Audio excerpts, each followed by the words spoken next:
Hello everyone, हमारी प्रश्नावली 4.1 चल रही है जिसपे क्वेश्चन 2 हम सॉल्व कर रहे हैं। इस क्वेश्चन में आपको जो स्थिति दी गई होगी क्वेश्चन में, उस स्थिति के अनुसार, उस कंडीशन के अकॉर्डिंग आपको द्विघाती समीकरण बनाना है ना। तो क्वेश्चन 2 का ये 2 है, 2 क्रमांगत पूर्णांकों का गुणनफल 306 है। हमें पूर्णांकों को ज्ञात करना है, ठीक है।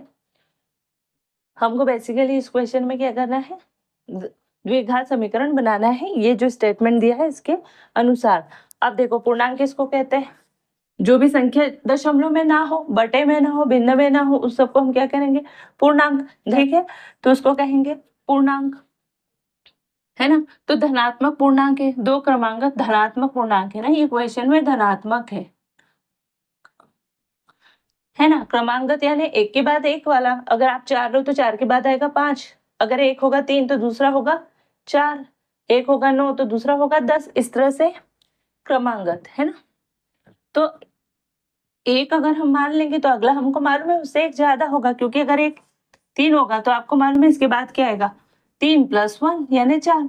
तो अगर हम मान लेंगे एक x होगा तो अगला क्या होगा? x + 1, है ना। तो हम मान लेते हैं, क्योंकि जो हमको ज्ञात करना होता है वो हम क्या करते हैं? मान लेते हैं। तो माना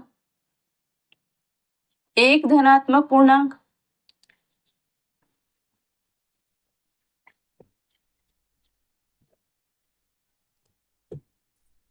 x है, इसलिए दूसरा कौन सा होगा?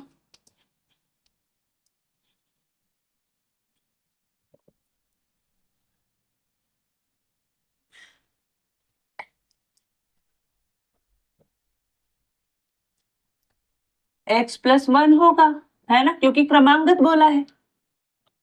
प्रश्नानुसार क्या बोला है?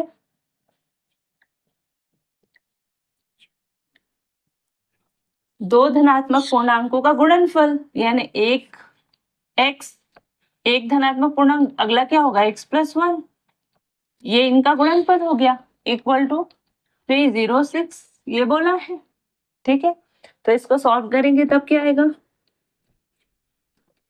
x² + x इक्वल टू 306, ठीक है। इसका पक्षांतर करेंगे, इसको इक्वल टू के दूसरे साइड या इक्वेशन समीकरण के दूसरी साइड लाते हैं तो क्या होगा? चिन्ह बदल जाता है। तो x² हो गया + x - 306 इक्वल टू 0, है ना। ये हो गया समीकरण हमारा। इसको आप नाम दे दो, एक भी दे सकते हो, है ना। ये कौन सा समीकरण? द्विघात समीकरण है। क्यों? क्योंकि लिख दीजिए आप, वैसे तो आपका आंसर आ गया, यही अभिष्ट समीकरण होगा। बाकी हम लिख सकते क्योंकि समीकरण 1 ax² + bx + c = 0 के प्रकार का है।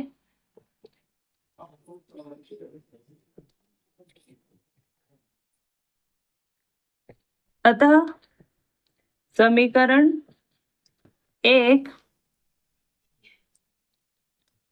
अभीष्ट द्विघातीय समीकरण है। द्विघात समीकरण है, मतलब जो क्वेश्चन में स्थिति दी गई है उसके अनुसार यही समीकरण बनेगा। तो ये आपका आंसर है, ये समीकरण जो है ये आपका आंसर है। x² + x - 306 equal to 0। यहाँ पर देखो a का मान क्या हो गया? ये बिल्कुल एक जैसा है। यहाँ पर a कुछ नहीं है, मतलब 1। जब किसी के गुणांक में कुछ नहीं होता उसका मतलब होता है 1। देखो यहाँ पर भी गुणांक में कुछ नहीं, इसका मतलब 1।